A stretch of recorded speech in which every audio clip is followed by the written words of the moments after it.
टेकहुड ITI के इस YouTube channel पे आपका फिर से स्वागत है। हम कर रहे हैं अभी क्लास एम्प्लॉयबिलिटी स्किल के फर्स्ट ईयर का। तो अभी तक हमने टोटल 7 क्लास कर लिया है। अभी ये 8वां क्लास इंग्लिश लिटरेसी यानी कि अंग्रेजी साक्षरता से रिलेटेड हम क्लास नंबर 8 करेंगे। तो चलिए हम स्टार्ट करते हैं एम्प्लॉयबिलिटी स्किल फर्स्ट ईयर का क्लास नंबर 8। पहला क्वेश्चन देखिए, पहला क्वेश्चन है इसका, to safeguard the workforce many labour and industrial law have been established by. कार्य बल की सुरक्षा के लिए खाली स्थान द्वारा कई श्रम और औद्योगिक कानून स्थापित किए गए हैं। कार्यबल की सुरक्षा के लिए किस चीज के द्वारा श्रम और औद्योगिक कानून स्थापित किए गए हैं? तो इसका सही आंसर होगा गवर्नमेंट, यानी गवर्नमेंट सरकार के द्वारा कार्यबल की सुरक्षा के लिए श्रम और औद्योगिक कानून का स्थापना किया गया है। ठीक है, अब आइए क्वेश्चन नंबर 2 देखिए। क्वेश्चन नंबर 2 है, factories act ensure to regulate the working condition of workers in the factory which may be an objective of factories act. तो यानी factories act ensure to regulate the working condition of workers in the factory which may be an objective of factories act. इसका सही answer होता है 2 का। कारखानों में श्रमिकों की स्वास्थ्य स्थिति की रक्षा के लिए जो फैक्ट्रीज एक्ट बनता है वो कारखानों में श्रमिकों की स्वास्थ्य स्थिति की रक्षा के लिए बनाया जाता है। अब देखिए क्वेश्चन नंबर 3 है। Question number 3, why are labour law established by government, यानी कि सरकार द्वारा श्रम कानून को क्यों स्थापित किया गया था? मजदूरों के शोषण के लिए, या श्रमिकों की शीघ्र भर्ती कराने के लिए, या कार्यबल की घोषणा से बचने के लिए, या यह सुनिश्चित करने के लिए कि कार्यकर्ता समय पर कार्यस्थल आ रहे हैं या नहीं। तो सरकार द्वारा जो श्रम कानून की स्थापना की गई थी वो कार्यबल को शोषण से बचने के लिए किया गया था, ताकि कोई भी जो श्रमिक है उनका शोषण ना हो सके। तो इसके लिए सरकार ने एक कानून स्थापित किया था श्रमिकों के लिए। अब आइए क्वेश्चन नंबर 4। क्वेश्चन नंबर 4 है, which of the following is not a part of employees right, यानी निम्न में से कौन कर्मचारी अधिकारों का हिस्सा नहीं है? निम्न में से कौन कर्मचारी अधिकारों का हिस्सा नहीं है?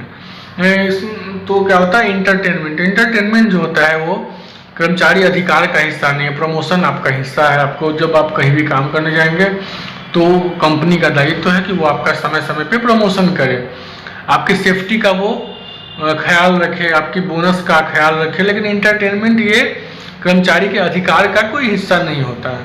ठीक है, तो इसका सही आंसर हो गया 4 का D। अब आइए क्वेश्चन नंबर 5।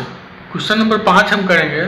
क्वेश्चन नंबर 5 है, the minimum age qualification of apprenticeship training is, न्यूनतम प्रशिक्षण की आयु योग्यता क्या होता है?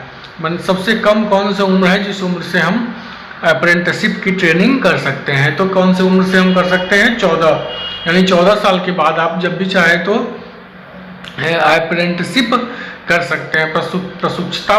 प्रशिक्षण आप 14 साल की उम्र के बाद कर सकते हैं। ठीक है, अब आइए हम करते हैं 6ठा नंबर क्वेश्चन। 6ठा नंबर क्वेश्चन है, 6ठा नंबर क्वेश्चन में है आपका, the stipend of apprenticeship are based on, शिक्षुता का वाजिफा किस चीज पर निर्धारित होता है? जेंडर पे होता है, या कास्ट पे, या एजुकेशनल क्वालिफिकेशन पे, या रिलीजन पे?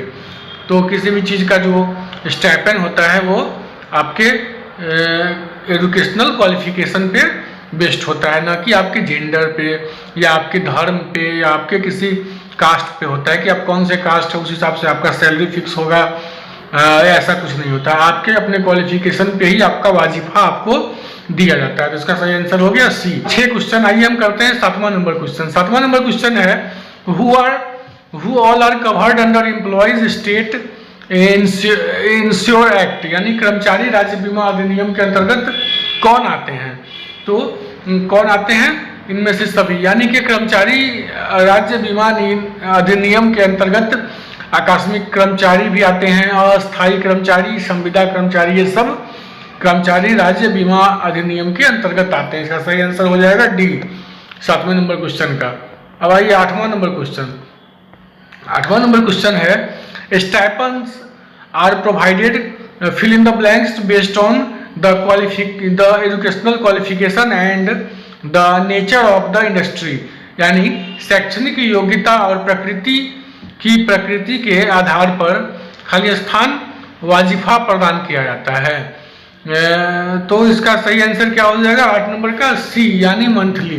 कोई भी जब आपको वाजिफा यानी आपको सैलरी या आपका स्टाइपेंड मिलेगा, वो आपके क्वालिफिकेशन के आधार पे जो मिलेगा, तो वो आपको रोज नहीं सैलरी दिया जाएगा, कोई साप्ताहिक सैलरी आपको नहीं मिलेगा, ईयरली सैलरी आपको नहीं मिलेगा। आपको जो भी आपका सैलरी होगा, आपका सारा हिसाब किताब जो होगा वो मंथली होगा, हर महीने आपका सैलरी आपको दिया जाएगा।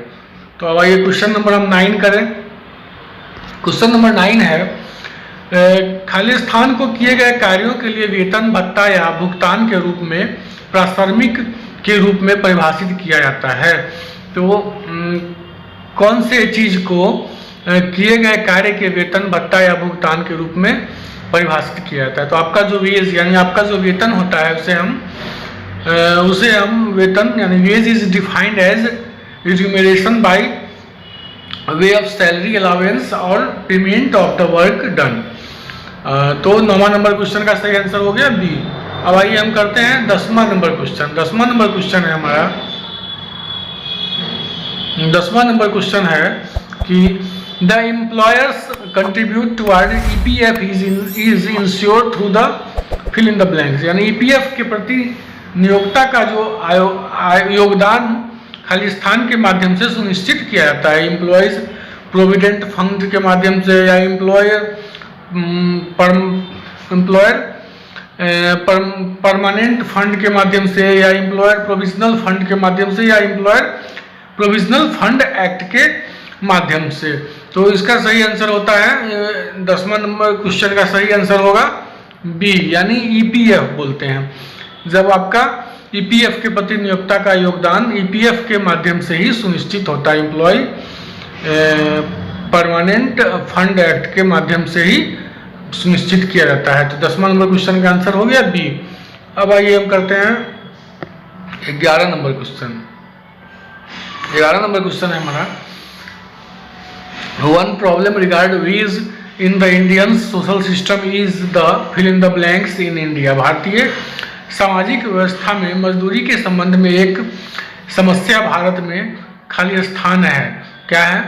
तो हमारे भारत में जो एक समस्या है वो लिंग वेतन अंतर की समस्या हमारे भारत में सभी जगह देखी जाती है कि लड़कियां अगर काम करती हैं तो उनका वेतन ज़्यादा, लड़कों का कम। इस तरह से हमारे समाज में जेंडर पेमेंट गैप की समस्या देखी जाती है। तो इसका सही आंसर हो गया ए। अब आइए हम करते हैं 12 एक्सपेंस ऑफ पोज इज खाली स्थान। पोज का विस्तार क्या है? तो पोज का हम लोग को कैसे हम डिफाइन करेंगे, यानी इसका फुल फॉर्म क्या होता है? तो इसका होता है प्रिवेंशन ऑफ सेक्सुअल हरासमेंट, यानी यौन उत्पीड़न का रोकथाम। तो 12 नंबर का आंसर हो जाएगा बी, यौन उत्पीड़न का रोकथाम। अब हम लोग करते हैं 13 नंबर क्वेश्चन।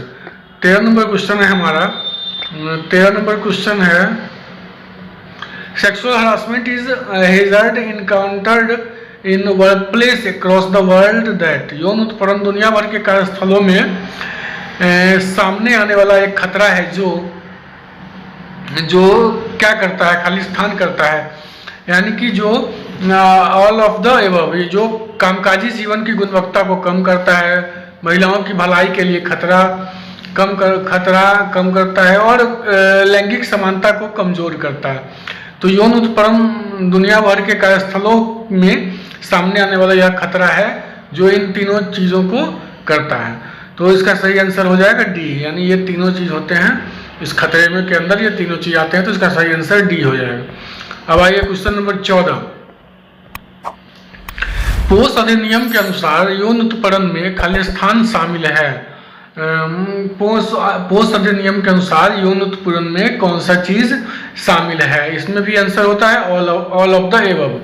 अवांछित यौन रूप से रंगा हुआ व्यवहार, अभद्र और अनावश्यक टिप्पणी और अवांछित स्पर्श, ये तीनों इसका आंसर होगा। क्वेश्चन नंबर 14 का आंसर डी। अब हम करते हैं क्वेश्चन नंबर 15। क्वेश्चन नंबर 15 है हमारा कि the workmen's compensation act provide for payment of compensation to. अगर कामगार मुआवजा अधिनियम खालिस्तान को मुआवजे के भुगतान का प्रावधान करता है।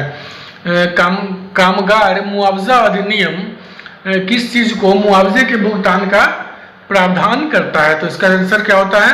कामगार और उनके आश्रितों को, कामगार अधिनियम कामगार और उनके आश्रितों को मुआवजा का प्रदान करता है, मुआवजा की व्यवस्था उनके लिए करता है, अपने अंदर काम करने वाले और आश्रितों के लिए मुआवजा अधिनियम के अंतर्गत मुआवजा का प्रावधान होता है। तो इसका सही आंसर हो गया 15 नंबर क्वेश्चन का सही आंसर हमने क्या देखा? 15 नंबर क्वेश्चन का सही आंसर ए। अब आइए हम करते हैं 16 नंबर क्वेश्चन। 16 नंबर क्वेश्चन है सामाजिक न्याय की स्थापना में पहला कदम खालिस्तान की रक्षा करना है। सामाजिक न्याय में पहला कदम जो है वो किस चीज की रक्षा करना है?